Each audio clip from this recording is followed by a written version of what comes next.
Let me take you back how even stand-up even happened. Okay. After I graduated, I started working at the LA Times newspaper. Okay. Wow. So I'm selling the paper.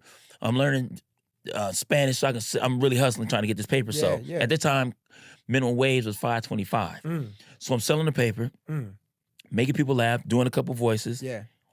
Because mind you, I didn't even know voices was a thing until I got into stand-up. Right. One of my bosses, shout out to Paul Johnson, says, hey, you need to do our Christmas talent show. I was like, what? I said, what? Just do what you do on the phone. Just do it up here. I was like, all right. So I do my little shtick of jokes. And then that same guy took me to go work open mic called the Step Up Restaurant. This is where I first met a brother named Cat in the Hat. Hey.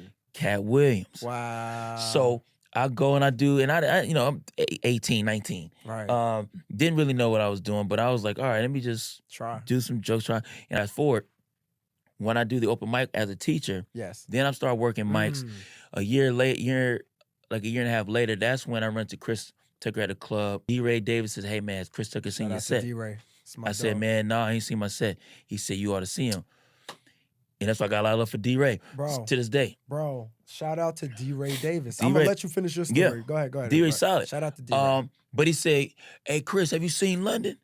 And Chris looking, no, I don't know who that is. So he said, man, you ought to see him. He grabs me by the arm, pushed me on stage. I trip up there and do my little 5-minute set. And me and Chris exchange numbers. About a month later, he called me. And